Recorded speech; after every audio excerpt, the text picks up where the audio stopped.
Congress party Goebbels ప్రచారం బట్టబయలైపోయింది.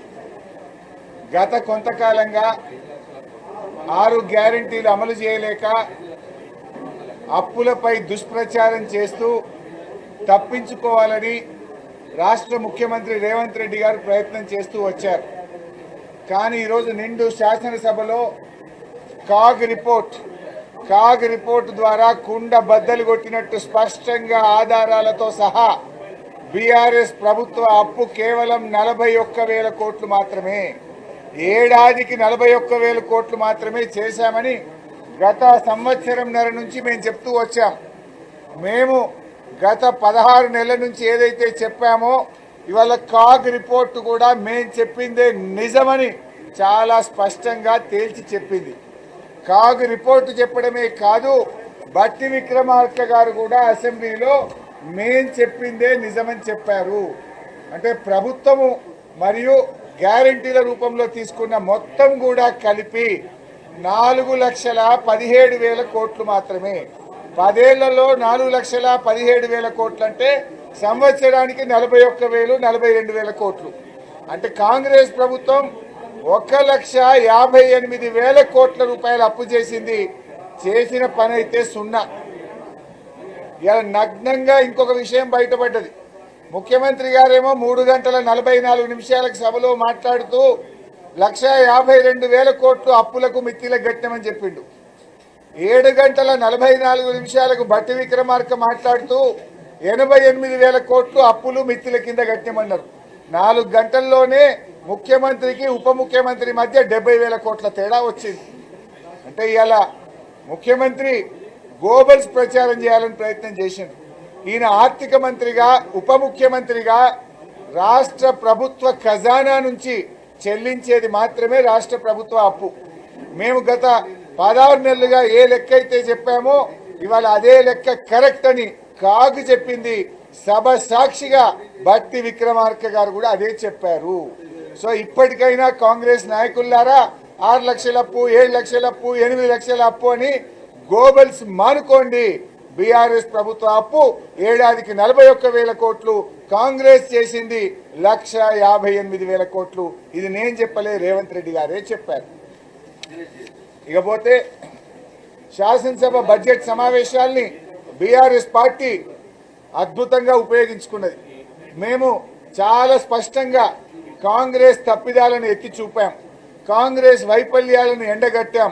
6 గ్యారంటీల అమల్లో కాంగ్రెస్ ప్రభుత్వం దారుణంగా ఫెయిల్ అయిన తీరును ఈ సభ ద్వారా గట్టిగా నిలదీయగలిగాం.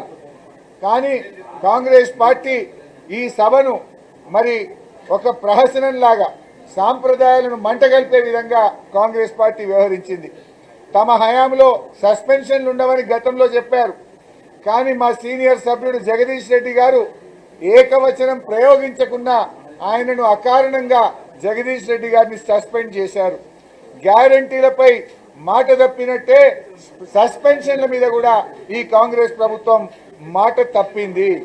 ఇవాళ ప్రజా సమస్యల మీద మేము ప్రశ్నోత్తరాలు చాలా వేశాం. 12 రోజుల్లో కేవలం 2 రోజులు మాత్రమే ప్రశ్నోత్తరాలు జరిపి 10 రోజులు క్వశ్చన్ అవర్ లేకుండా తప్పించుకునే ప్రయత్నం ఈ ప్రభుత్వం చేసింది. స్వల్పకాలిక చర్చలు చేస్తామన్నారు, బీఏసీలో ఒప్పుకున్నారు. స్వల్పకాలిక చర్చలకు ఒక్కదానికి కూడా అవకాశం ఇవ్వలేదు. సీఎం మంత్రుల సమాధానాల్లో సీరియస్నెస్ లోపించింది. ఇకపోతే కేవలం రాజ్యాంగం ప్రకారంగా బడ్జెట్ పాస్ చేసుకోవాలి కనుక బడ్జెట్ను పాస్ చేసుకోవడమే లక్ష్యంగా ఈ సమావేశాలు నిర్వహించినటువంటి పరిస్థితి మనకు కనబడతా ఉంది. ఇవాళ డీలిమిటేషన్ మీద మా నాయకులు కేటీఆర్ గారు మాట్లాడటమంటే మైక్ ఇవ్వకుండా డీలిమిటేషన్ తీర్మానం మీద ముఖ్యమంత్రి గారు మాత్రమే చదివి ఇవాళ ప్రతిపక్షానికి అవకాశం లేకుండా ఇవాళ మా హక్కులను కాలరాసే ప్రయత్నం చేశారు.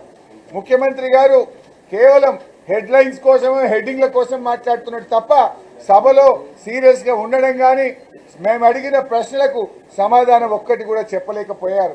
నిన్న సుప్రీంకోర్టులో ఉన్న ఫిరాయింపుల అంశాన్ని కూడా సభలో ప్రస్తావించి సభా సాంప్రదాయాలకు విరుద్ధంగా వారు మాట్లాడారు. దీన్ని మేము సుప్రీంకోర్టు దృష్టికి కూడా తీసుకువెళ్తాం. రుణమాఫీ ముగిసిందని చెప్పారు. మేము ఇందాకనే చెప్పాం సభలో వానాకాలం రైతు బంధు 8,000 ఎగ్గొట్టారు, యాసంగి 4,000 కొట్టినారు, 12,000 కోట్లు రైతు భరోసా కింద ఇవ్వాల్సిన డబ్బులు ఎగ్గొట్టిండ్రు, ఇచ్చింది 20,000. అంటే మీ రుణమాఫీ పథకంలో రైతులకు ఇచ్చింది కేవలం 8,000 కోట్లే. 12,000 కోట్లు రైతు బంధుని ఎగ్గొట్టిండ్రు, 20,000 రుణమాఫీ ఇచ్చిండ్రు. అంటే మొత్తంగా మీరు ఇచ్చింది కేవలం 8,000 కోట్లు మాత్రమే. ఇకపోతే బీజేపీ నగ్నంగా కాంగ్రెస్ బీజేపీల మైత్రి ఈ సభ ద్వారా బట్టబయలైపోయింది. కాంగ్రెస్ బీజేపీలు ఒకరికొకరు పరస్పరంగా వాళ్ళు పొగుడుకుంటూ సభలో ఇవాళ అలిమిచ్చుకుంటూ షేక్ హ్యాండ్లు ఇచ్చుకుంటూ కాంగ్రెస్ ఏ పేపర్ ఇస్తే బీజేపీ నాయకులు దాన్నే మాట్లాడే ప్రయత్నం చేసినారు. కాంగ్రెస్ బీజేపీల బంధం ఈ అసెంబ్లీ సమావేశాల్లో మరోసారి స్పష్టంగా బయటపడ్డది. మాకు దక్కిన సమయాన్ని పూర్తిగా మా సభ్యులందరూ కూడా ప్రజల పక్షాన మరి అనేక అంశాలు లేవనెత్తారు. అదేవిధంగా కోమటిరెడ్డి వెంకటరెడ్డి గారు ఆర్ఎండ్బి శాఖకు సంబంధించి తప్పుడు సమాచారం ఇస్తే మా నాయకులు ప్రశాంత్ రెడ్డి గారు దాన్ని గట్టిగా ఎత్తి చూపారు. మేము ఆయన తప్పులను స్పీకర్ గారికి సభా హక్కుల ఉల్లంఘన కింద ప్రివిలేజ్ మోషన్ కూడా కోమటిరెడ్డి వెంకటరెడ్డి గారి మీద ఇచ్చాం. చివరికి వెంకటరెడ్డి గారు బీఆర్ఎస్ వాదనే నిజమనే విధంగా ఒప్పించాం మేమని చెప్తా ఉన్నాం. అదేవిధంగా కాంగ్రెస్ పార్టీ ప్రజలకు ఇచ్చిన మేనిఫెస్టో మీద మేము అడిగిన ఏ ఒక్క ప్రశ్నకు కూడా సమాధానం చెప్పలేకపోయింది. ఇవాళ కేటీఆర్ గారు రుణమాఫీ మీద కొడంగల్కి పోదామా సిరిసిల్లకు వస్తారా అని సవాల్ విసిరితే దాని మీద కూడా సమాధానం చెప్పకుండా తోక ముడిచి ప్రభుత్వం పారిపోయింది. ఈ రకంగా ఇలా అనేక విషయాలు చర్చకు వచ్చాయి. ఇలా బీజేపీ నాయకులు అప్పుల గురించి మాట్లాడుతున్నారు. బీజేపీ పార్టీ ఇవాళ వాళ్ళు ఒక విషయం గుర్తుపెట్టుకోవాలి.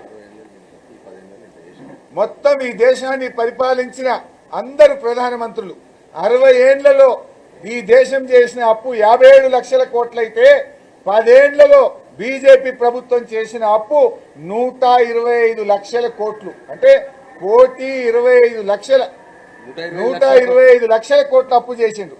57 లక్షల 60 ఏళ్లలో అయితే 10 ఏళ్లలో 125 లక్షల కోట్లు చేసిండ్రు. అంటే 57% ఆఫ్ జీడిపి, 57% జీడిపిలో అప్పులు చేసిన బీజేపీ వాళ్ళు ఇవాళ నీతులు చెప్తారు. ఇవాళ మీ కథ ఎట్లున్నదంటే 100 ఎలుకలు తిన్న పిల్లట నేను శాఖాహారి అన్నదట. ఈ దేశంలో అత్యధిక అప్పులు చేసి జీడిపిలో 57% అప్పు చేశారు. ఈ రోజు కూడా నిన్న పార్లమెంట్లో చెప్పిన సమాధానం ప్రకారంగా ఈ రాష్ట్ర అప్పు జిఎస్డిపిలో 27% లోబడే ఉంది. ఈ రాష్ట్రం 27, మీది 57. ఇంకా మీరు మాట్లాడతారు. మీకు మాట్లాడే నైతికత ఎక్కడిది అని చెప్పి కూడా నేను ఈరోజు అడుగుతా ఉన్నాను. ముఖ్యంగా ఈ బడ్జెట్ సమావేశాల్లో కాంగ్రెస్ పార్టీ రుణమాఫీలో ఫెయిల్ అయిన దాన్ని గట్టిగా ఎండగట్టాం. ఈ బడ్జెట్లో మహాలక్ష్మికి రూపాయి కూడా పెట్టకపోవడాన్ని గట్టిగా నిలదీశాం. ముఖ్యంగా 4,000 ఆసరా పెన్షన్ విషయంలో, స్కూటీల విషయంలో, తులం బంగారం విషయంలో మేము గట్టిగా నిలదీశాం. నిన్న ఉత్తమ్ కుమార్ రెడ్డి గారు ఏడాదిలో మీరు 6 ప్రాజెక్టులు పూర్తి చేస్తాము, 6,50,000 ఎకరాలకు నీళ్లు ఇస్తా అన్నాడు. ఏమైంది? ఏ ప్రాజెక్టు పూర్తి చేసిండ్రు? ఎన్ని ఎకరాలకు నీళ్లు ఇచ్చారు అంటే నీళ్లు నమిలిండి తప్ప నీళ్లు ఇచ్చిన లెక్క అయితే చెప్పలే. ఒక్క ప్రాజెక్టు పూర్తి చేసింది లేదు. ఏడాదిలో ఒక్క ఎకరానికి కూడా కాంగ్రెస్ ప్రభుత్వం నీళ్లు ఇవ్వలేకపోయింది. ఇవన్నీ విషయాలను కూడా ఈ ప్రభుత్వం యొక్క వైఫల్యాలను గట్టిగా ఎత్తి చూపాం. అదేవిధంగా ప్రోటోకాల్ విషయంలో ఉల్లంఘనలు కూడా గట్టిగా స్పీకర్ గారి దృష్టికి తీసుకువెళ్ళాం. ఏది ఏమైనా ఈ బడ్జెట్ సమావేశాల్లో బీఆర్ఎస్ పార్టీ పూర్తిగా గట్టిగా పనిచేసి ప్రజల పక్షాన పోరాడింది. ఈ ప్రభుత్వాన్ని నిలదీయగలిగింది. ఈ ప్రభుత్వం చేసిన తప్పిదాలను ఎత్తి చూపి ప్రభుత్వాన్ని ఒక దారిలో పెట్టడానికి ప్రజల పక్షాన, ప్రజల గొంతుకగా బీఆర్ఎస్ పార్టీ పనిచేసింది. ముఖ్యంగా బీజేపీ కాంగ్రెస్ ఇద్దరు ఒకటైంది కనుకనే భట్టి గారు తన బడ్జెట్లో ఒక్క మాట కూడా బీజేపీ అనలే. ఢిల్లీ నుంచి కేంద్ర ప్రభుత్వం ఒక్క రూపాయి ఇవ్వలే. ఇలా కేటీఆర్ గారు చాలా స్పష్టంగా చెప్పారు. బీజేపీ కాంగ్రెస్లు ఏ రకంగా 8+8 ఎంపీలు ఏ రకంగా గెలిచి రాష్ట్రానికి అన్యాయం చేస్తుందో కూడా కేటీఆర్ గారు సవివరంగా చెప్పారు. అంటే బీజేపీ కాంగ్రెస్లు తెలంగాణ రాష్ట్రానికి చేస్తున్న అన్యాయాన్ని సవివరంగా ఈ సభ ద్వారా ఈరోజు చెప్పగలిగాం.